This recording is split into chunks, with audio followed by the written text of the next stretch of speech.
नमस्कार विद्यार्थियों, मैं राजेश गुप्ता, सहायक आचार्य राजनीति विज्ञान, बाबू शोभाराम राजकीय कला महाविद्यालय अलवर। आज हम राजनीति विज्ञान के अंतर्गत एक अत्यंत महत्वपूर्ण जो टॉपिक है उस पर चर्चा करने वाले हैं और उसका नाम है राजनीतिक आधुनिकीकरण। राजनीतिक आधुनिकीकरण।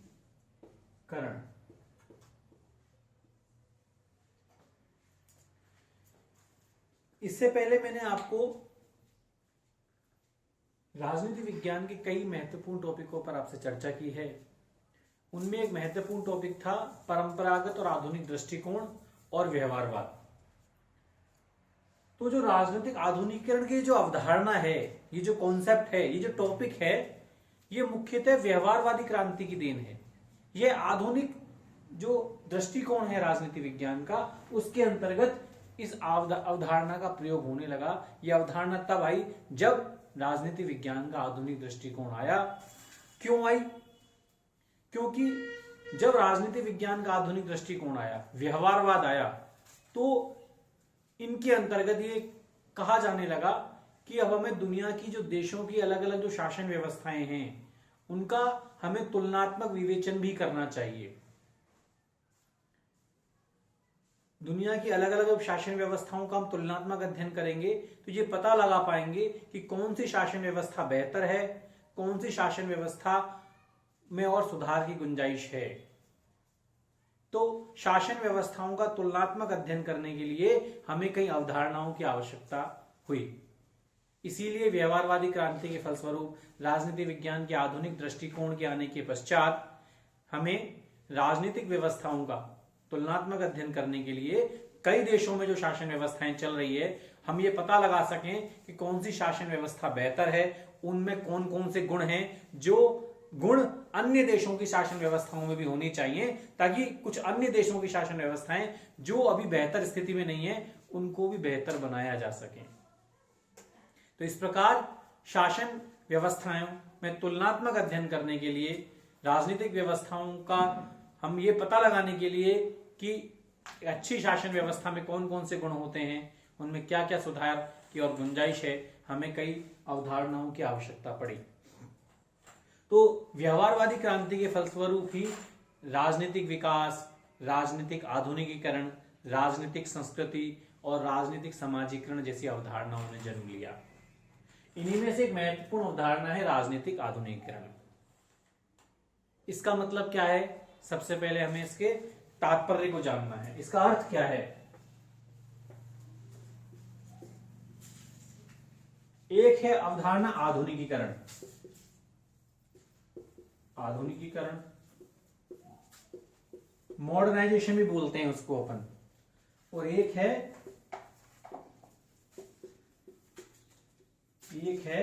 राजनीतिक आधुनिकीकरण।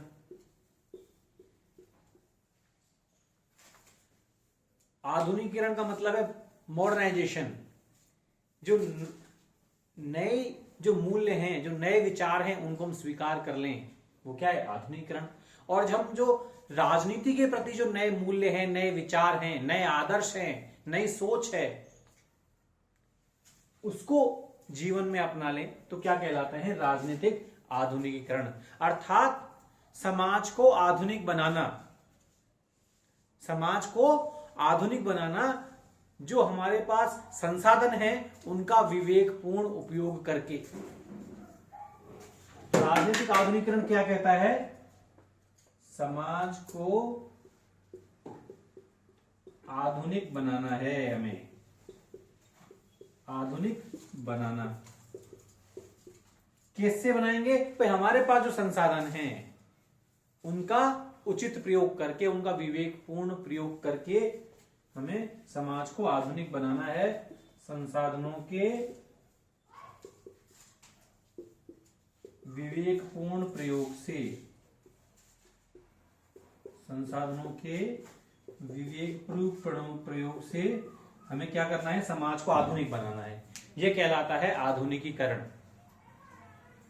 और इस प्रकार हम राजनीतिक आधुनिकीकरण का अर्थ देखें तो इसका मतलब क्या है वो राजनीतिक परिवर्तन लाना, किसी देश की शासन व्यवस्था में ऐसे राजनीतिक परिवर्तन लेके आना जो आधुनिक समय में या कुछ समय पहले हम बात करें तो यूरोपीय देशों में आए और हाल के वर्षों में विश्व के कई देशों में आ गए। आपको मैं अब जैसे मैंने आपको परिभाषा बता दी, लेकिन अब इसको मैं समझाने की कोशिश करता हूं। उदाहरण के लिए हम आधुनिक दौर की बात करें, 15वीं शताब्दी से आधुनिक युग शुरू हो जाता है। कौन सी शताब्दी से? 1500वीं ईस्वी से। 1500वीं ईस्वी से पहले के समय की बात करूं मैं तो वो मध्य युग था। वहां पर धार्मिक आडंबर थे, उस समय अंधविश्वासों का बोलबाला था। तो लेकिन क्या हुआ, जब नए नए साहित्य जो स्वतंत्रता से प्रेरित थे, जिनमें स्वतंत्रता संबंधी बातें लिखी हुई हैं, उन छापेखाने की मशीन का जब आविष्कार हुआ तो वो साहित्य लोगों तक पहुंचने लगे, लोगों को उनके बारे में जानकारी होने लगी, लोग स्वतंत्रता के मूल्य को जानने लगे, लोग अपने अधिकारों को जानने लगे। लोगों को ये पता लगने लगा कि जो आडंबर हैं, ये जो पाखंड है, ये एक्चुअली जो सत्ता में जो लोग कार्य कर रहे हैं उन्होंने अपने स्वार्थ के लिए आडंबर और ये पाखंड बनाए हैं। तो उस दौर में लोगों ने इन आडंबरों का विरोध करना शुरू किया और धीरे धीरे लोगों में जागरूकता आने लगी। और 15वीं शताब्दी के बाद जब बड़े बड़े राज्य बनने लगे, राज्य में जो कि लोगों की संख्याएं बहुत होती थी, इसीलिए लोग सामूहिक रूप से अधिकारों की मांग करने लगे, लोग अपने लिए स्वतंत्रता की मांग करने लगे, लोग समानता की मांग करने लगे। और धीरे धीरे एक आधुनिक राज्य के स्वरूप हमारे सामने आया। और आधुनिक राज्य की सबसे महत्वपूर्ण विशेषता थी लोकतंत्र का होना, जनता के अधिकारों का होना, जनता अपने स्वतंत्रता को लेकर मांग करने लगी। तो आधुनिक युग की सबसे महत्वपूर्ण विशेषता है लोकतंत्र की शुरुआत। और मैं बता चुका हूं आपको पहले भी कि 1688 ईस्वी में इंग्लैंड में गौरवपूर्ण क्रांति हुई, रक्तहीन क्रांति हुई। बिना रक्तपात के इंग्लैंड में सबसे पहले लोकतंत्र आ गया। तो इंग्लैंड में इस 1688 की क्रांति के द्वारा लोकतंत्र की शुरुआत हुई। बाद में 1776 की क्रांति के द्वारा अमेरिका में और 1789 की क्रांति के द्वारा फ्रांस में भी एक नए रूप से लोकतंत्र की शुरुआत हुई। तो ये माना जाता है कि जो यूरोपीय जो देश हैं, इनमें जो लोकतंत्र के जो गुण आए हैं और लोकतंत्र के गुण आने के कारण ये जो देश हैं, हम फ्रांस की बात करें, ब्रिटेन की बात करें, अमेरिका की बात करें, इन देशों में जो लोकतंत्र जब आया और लोकतंत्र के परिणाम स्वरूप इनकी शासन व्यवस्थाएं आधुनिक हुई। इनकी शासन व्यवस्थाओं में जनता के जो अधिकार हैं उनका भाव आया। स्वतंत्रता, समानता, बंधुत्व और ऐसे जो कई गुण जो लोगों के अधिकारों से जुड़े हुए हैं वो इनकी शासन व्यवस्था में देखने को मिले। इसलिए इसकी वजह से इनकी शासन व्यवस्थाएं अधिक लोकतांत्रिक हुई, आधुनिक हुई। इसीलिए राजनीतिक आधुनिकीकरण कहता है कि इन यूरोपीय देशों में जब आधुनिकीकरण आया, इन देशों की शासन व्यवस्थाओं में जो राजनीतिक परिवर्तन हुए जो लोकतंत्र के अनुरूप थे, तो उन परिवर्तनों को सभी देश स्वीकार करें। और हाल के जो देश जहां पर लोकतंत्र नहीं है या लोकतंत्र अभी शैशवास्त अवस्था में है, लोकतंत्र की शुरुआत है, तो उन देशों को ये जो पाश्चात्य देश हैं, ये यूरोपीय देश हैं, इनसे प्रेरित होकर उनकी शासन व्यवस्थाओं में जो लोकतंत्र संबंधी प्रावधान है उनको भी अपनाने चाहिए। किन देशों को? जो भी शैशवावस्था में हैं, जो लोकतंत्र की ओर अग्रसर हैं। यदि वो ऐसा करेंगे तो निश्चित रूप से उनके देश भी राजनीतिक आधुनिकीकरण की दिशा में अग्रसर हो पाएंगे। अब मैं आपको बता दूं कि जो राजनीतिक आधुनिकीकरण की अवधारणा है ये भी पाश्चात्य विचारकों द्वारा दी गई है। मुख्यतः अमेरिकी जो यूनिवर्सिटीज हैं उनके प्रोफेसरों द्वारा इस कॉन्सेप्ट को दिया गया है।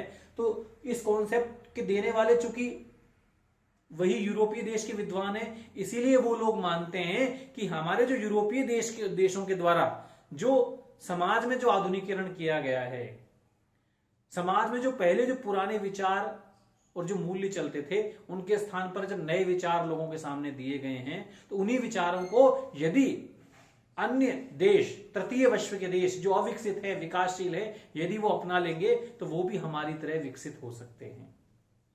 तो ये जो कॉन्सेप्ट है ये मुख्यतः पश्चिमी विचारकों द्वारा, यूरोपीय विचारकों द्वारा दिया गया अवधारणा है ये। तो जब ये अवधारणा यूरोपीय देशों या पश्चिमी विचारकों द्वारा दी गई तो निश्चित रूप से कुछ अन्य देश के विचारकों द्वारा इसका विरोध किया गया। कई अन्य जो विद्वान हैं जिनमें चीन है, रूस है, इनसे जो जुड़े हुए देशों के जो विचारक हैं वो कहते हैं कि मॉडल केवल अमेरिकी या यूरोपीय मॉडल ही हमारे एकमात्र नमूना नहीं हो सकता। आधुनिकीकरण करने के कई अन्य मॉडल भी हो सकते हैं। चीन है, उसका अपना अलग मॉडल है। रूस है, उसका अपना अलग आधुनिकीकरण का मॉडल है। तो हम क्यों पश्चिमी देशों के या यूरोपीय देश के मॉडल को स्वीकार करें? यह जरूर नहीं है कि यूरोपीय देशों में जो संस्थाएं सफल हैं, यूरोपीय देशों में जिस तरीके से आधुनिकीकरण हुआ है उसी मॉडल को अपनाकर हमारे यहां भी आधुनिकीकरण हो, ऐसा जरूर तो नहीं है। इसलिए बाद में आधुनिकीकरण के अर्थ को स्पष्ट करते हुए कहा गया कि वास्तव में आधुनिकीकरण पश्चिमीकरण नहीं है। राजनीतिक आधुनिकीकरण का मतलब है हमें समाज को, हमें राजनीतिक व्यवस्था को आधुनिकृत बनाना है। पुराने जो विचार हैं, जो मूल्य हैं, जो दक्यानुसी सोच है, उनके स्थान पर नए प्रगतिशील विचार, मूल्य और विश्वासों को स्थान देना, राजनीतिक व्यवस्था को जनता के अधिक लोकतांत्रिक बनाना। अब इसके कौन कौन से पक्ष हैं राजनीतिक आधुनिकीकरण में, और किस परिभाषा को मैं आपको एक्सप्लेन करूं तो इसको समझाने के लिए मैं आपको कई इसके पक्ष बताता हूं। जैसे आयाम हम बात करें तो सबसे पहले जो मनोवैज्ञानिक,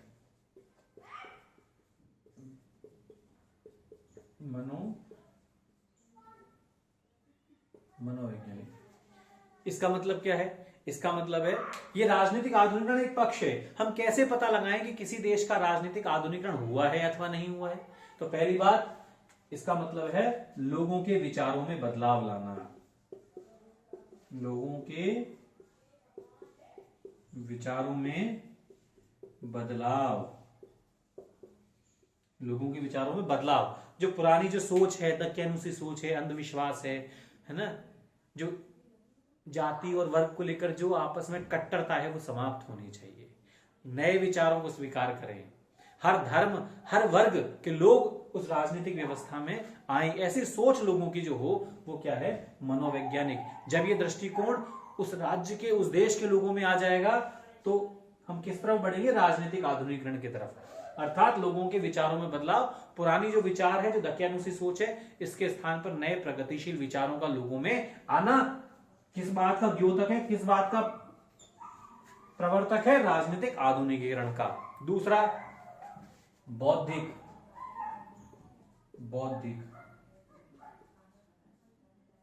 इसका मतलब क्या है? इसका मतलब है परिवेश के बारे में ज्ञान बढ़ाना। हमारे जो लोग, यदि मैं भारत के संदर्भ में बात करूं तो निश्चित रूप से अधिकतर लोग यही मानते हैं हमें राजनीति से कोई लेना देना नहीं है, हमें केवल हमारे या हमारे परिवार है उन्हीं से मतलब है। लेकिन वास्तव में राजनीतिक आधुनिकीकरण का मतलब यह भी है कि जो हमारा परिवेश है, हमारा जो सामाजिक परिदृश्य है, हमारे चारों ओर का जो राजनीतिक वातावरण बन रहा है उसके बारे में हमें ज्ञान होना ही चाहिए। हमारी राजनीतिक व्यवस्था कैसे काम कर रही है, क्या उसमें कमियां हैं, कैसे उसमें सुधार कर सकते हैं, कैसे राजनीतिक व्यवस्था को हम अच्छा बना सकते हैं। तो परिवेश के बारे में ज्ञान बढ़ाना इसमें आता है बौद्धिक में। परिवेश के प्रति ज्ञान बढ़ाना, ये भी तो राजनीतिक आधुनिकीकरण के दो पक्ष तो ये हो गए। पहला मनोवैज्ञानिक, लोगों के विचारों में बदलाव आ रहा है, इसमें राजनीतिक आधुनिकीकरण हो रहा है। लोग परिवेश के बारे में ज्ञान रखते हैं, जानते हैं हमारे देश की व्यवस्था कैसे काम कर रही है, क्या कमियां हैं, कैसे सुधार कर सकते हैं, कैसे बेहतर बनाएं। लोगों की राजनीति में रुचियां हैं, राजनीति के प्रति वो ज्ञान बढ़ाना चाहते हैं। इसका मतलब वहां देश में राजनीतिक आधुनिकीकरण हो रहा है। तीसरा जनांकिक स्तर,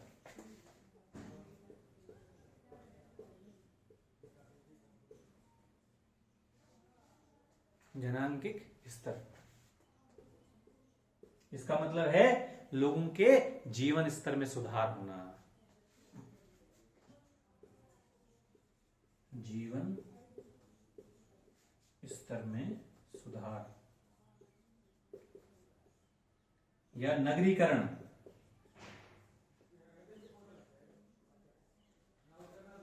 लोगों के जीवन स्तर में भी सुधार हो रहा है, लोगों को गुणवत्तापूर्ण जीवन मिल रहा है, लोगों को रोजगार का अधिकार है, बेरोजगारी कम है, लोगों की जो आय है वो सही है, उनके अच्छे जीवन स्तर के लिए जो जरूरी है वो यदि कमा रहे हैं वो, तो किसमें आता है, तो राजनीतिक आधुनिकीकरण की पहचान है।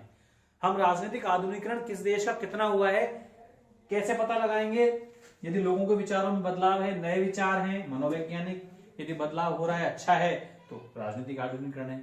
लोगों का परिवेश के प्रति ज्ञान है, उनका बौद्धिक स्तर अच्छा है, तो राजनीतिक आधुनिकीकरण है। वहां पे जीवन स्तर में यदि वह सुधार है, अच्छी जीवन स्तर है उनका, उनकी जो आय है वो अच्छी है, उनका जीवन स्तर गुणवत्तापूर्ण है, तो जनांकी स्तर अच्छा है, वह नगरीकरण है, इसमें वहां पर राजनीतिक आधुनिकीकरण है। चौथा, सामाजिक स्तर की बात करें हम,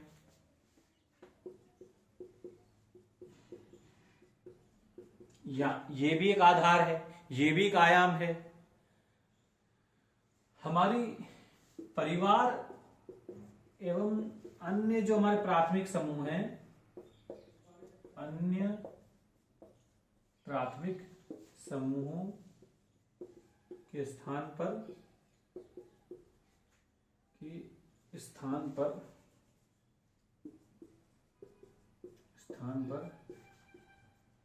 अन्य स्वैच्छिक संगठन है, जो आनुषंगिक संगठन है, उनके प्रति निष्ठा का बढ़ना, निष्ठा।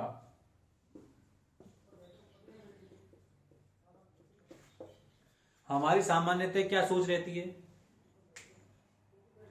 कि हमारा परिवार, मेरा घर, मेरा आसपास का माहौल ठीक रहना चाहिए। देश के प्रति हमारी उतनी पॉजिटिव सोच नहीं होती। कई बार हम अपने स्वार्थ के बारे में, अपने संकीर्ण हितों के बारे में सोचने लगते हैं। हम हमारे समाज के बारे में, देश हित के बारे में नहीं सोचते। जब ऐसा होने लग जाता है कि जो हमारे परिवार व अन्य जो प्राथमिक समूह है, हमारे जो हमसे बिल्कुल घनिष्ठ रूप से जुड़े हुए जो समूह है, उनके स्थान पर हमारा जो निष्ठा का दायरा फैलने लगता है। जो स्वैच्छिक संगठन जो हमारे लिए काम कर रहे हैं, हमारे हितों के लिए जो संगठन कार्य कर रहे हैं, उन संगठनों के प्रति हमारी निष्ठा का बढ़ना, उनके प्रति हमारा समर्पण बढ़ना किसका प्रतीक है? राजनीतिक आधुनिकीकरण का। हमारा जब देश और जो अन्य हमारे जो स्वैच्छिक समूह हैं, जब उनके प्रति जब हमारा लगाव बढ़ता है, इसका मतलब ये है क्या हो रहा है? राजनीतिक आधुनिकीकरण। और पांचवा है आर्थिक। इसमें क्या आएगा? आर्थिक, इसका मतलब है औद्योगिकीकरण का विकास, आर्थिक क्रियाकलाप का दायरा फैलना। औद्योगिकीकरण,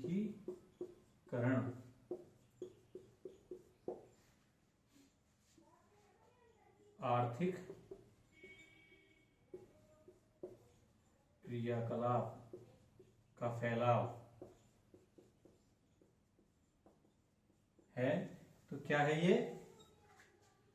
आर्थिक। इसका मतलब उस देश में जो औद्योगिकीकरण है, वहां लोगों का आर्थिक जीवन स्तर अच्छा है, तो इसका मतलब क्या है? राजनीतिक आधुनिकीकरण। तो ये राजनीतिक आधुनिकीकरण के आयाम हो गए अपने लिए। मतलब ये जो 5 स्तर हैं, इनसे हम पता लगा सकते हैं कि उस देश में राजनीतिक आधुनिकीकरण की क्या स्थिति है। इस राजनीतिक आधुनिकीकरण की अवधारणा के आधार पर हम लोगों को विकसित, विकासशील और अविकसित देशों में रख सकते हैं। जहां ये स्तर बहुत अच्छे हैं, विकसित है, जहां ये स्तर अभी चल रहे हैं, वो विकासशील है, और जहां अभी शुरुआत होना बाकी है, या फिर उनमें ये बेसिक लक्षण भी अभी नहीं है, जिनमें बहुत ज्यादा सुधार की गुंजाइश है, उनको अविकसित देशों में रखा जा सकता है। तो हो गए 5 आयाम। यदि लोगों के विचारों में बदलाव है, नए विचार हैं, वहां पे उनकी सोच नहीं है, प्रगतिशील लोकतांत्रिक मूल्यों के अनुरूप सोच है, इसका मतलब उनका राजनीतिक आधुनिकीकरण है। यदि उनका लोगों का परिवेश के प्रति ज्ञान है, लोग अपनी राजनीति में रुचि रखते हैं, जो सामाजिक बदलाव है उनको वो देख रहे हैं, समझ रहे हैं, तो वहां राजनीतिक आधुनिकीकरण है। लोगों के जीवन स्तर में यदि सुधार है, वहां नगरीकरण है, तो जनांकिक स्तर अच्छा है, तो वहां पे राजनीतिक आधुनिकीकरण है। लोगों की परिवार और अन्य प्राथमिक समूहों के स्थान पर जो स्वैच्छिक संगठन है, राज्य जो हमारा है, जो अन्य स्वैच्छिक संगठन है, उनके प्रति लगाव, उनके प्रति निष्ठा है, तो वहां राजनीतिक आधुनिकीकरण है। यदि किसी देश में औद्योगिकरण है, आर्थिक क्रियाकलापों का दायरा व्यापक है, बेरोजगारी नहीं है, लोग बहुत अच्छा जीवन स्तर जी रहे हैं, आर्थिक रूप से वो आगे हैं, तो क्या है ना, राजनीतिक आधुनिकीकरण है। तो इसके अब यदि इन मानकों को ले लें हम, तो हम आसानी से पता लगा सकते हैं कि किन किन देशों की जो शासन व्यवस्था है, कौन कौन से जो देश हैं विकसित हैं, कौन से देश विकासशील हैं, कौन से देश अविकसित हैं। तो राजनीतिक आधुनिकीकरण की अवधारणा का पता लगाने के लिए ये मानक तय किए गए हैं। तो हम आसानी से इनके आधार पर राजनीतिक आधुनिकीकरण का पता लगा सकते हैं। तो राजनीतिक आधुनिकीकरण क्या कहता है कि किसी देश की शासन व्यवस्था में वो राजनीतिक परिवर्तन होने चाहिए जो उस देश को लोकतांत्रिक बनाते हैं, नए मूल्यों को स्थान दें, नए विचारों को स्थान दें। कौन से नए विचार, कौन से मूल्य? जो आधुनिक लोकतांत्रिक मूल्यों के अनुरूप है, लोकतांत्रिक भावना के अनुरूप है, जैसे स्वतंत्रता, समानता, न्याय, बंधुत्व जैसे सोच है, वो यदि है लोगों में किसी देश के, तो राजनीतिक आधुनिकीकरण बहुत अच्छा है। और मैं आपको एक्सप्लेन कर दूं इसको, लेकिन राजनीतिक आधुनिकीकरण मतलब पश्चिमीकरण नहीं है, पश्चिमीकरण नहीं है। पहले माना जाता था, कुछ लोग विद्वान मानते भी हैं जो वेस्टर्न हैं, यूरोपीय देशों के, कि जो यूरोपीय देशों में जो सोच है वो तृतीय विश्व के जो देश हैं, विकासशील देश हैं, अविकसित देश हैं, उनके लोगों में होनी चाहिए। यदि वो ऐसा करेंगे तो तृतीय विश्व के देश भी विकसित बन सकते हैं। लेकिन हम इसको एनालिसिस करें तो आधुनिकीकरण पश्चिमीकरण नहीं है। हम क्या पश्चिम के विचारों, मूल्यों को स्वीकार करने से आधुनिकृत हो पाएंगे? ये बिल्कुल नहीं है। हर देश का अपना अलग अलग मॉडल हो सकता है, हर देश के अपने नए मूल्य, नए विचार, नए आदर्श, नई विचारधारा हो सकती है। लेकिन कुल मिलाकर यह है कि हम उन नए विचारों, मूल्यों, विचारधाराओं, उन लक्ष्यों को स्वीकार करें जो लोकतांत्रिक भावना के अनुरूप हैं, तो निश्चित रूप से राजनीतिक आधुनिकीकरण उस देश में संभव है। तो राजनीतिक आधुनिकीकरण का मतलब है समाज को आधुनिक बनाना, समाज के जो संसाधन हैं उनका विवेकपूर्ण प्रयोग करके हम समाज को आधुनिकृत बनाएं, नए विचारों, मूल्यों को स्थान दें, राजनीतिक सहभागिता बढ़े, निर्णय प्रक्रिया है, निर्णय जो नीति निर्माण है उनमें लोगों की अधिकाधिक सहभागिता है, लोग, तो ये सब जो लक्षण हैं वो राजनीतिक आधुनिकीकरण के लक्षण हैं। यदि लोगों की जो सोच है वो यदि पुरानी के स्थान पर नई आधुनिक लोकतांत्रिक नियमों के अनुसार यदि जो उनकी सोच है, तो इसका मतलब उस देश में राजनीतिक आधुनिकीकरण है। मैं कई विद्वानों की बात करूं, डेविड एप्टर की बात करूं आपके सामने, एडवर्ड शील्स की बात करूं, तो ये कुछ विद्वान हैं जिन्होंने राजनीतिक आधुनिकीकरण पर बहुत कुछ लिखा है।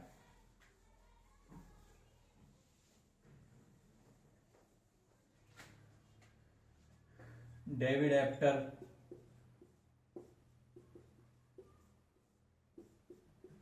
एडवर्ड शील्स, ये विद्वान हैं जिन्होंने राजनीतिक आधुनिकीकरण पर बहुत कुछ लिखा है। और ये इस संबंध में राजनीतिक आधुनिकीकरण का विश्लेषण करने के संदर्भ में इन दोनों विद्वानों का बहुत बड़ा योगदान है। डेविड एप्टर ने तो काफी अच्छा काम किया है राजनीतिक आधुनिकीकरण पर, एडवर्ड शील्स ने भी राजनीतिक आधुनिकीकरण के कई मॉडल बताए हैं। इन दोनों विद्वानों का जो नाम है वो राजनीतिक आधुनिकीकरण की अवधारणा के साथ बहुत अच्छे से जुड़ा हुआ है।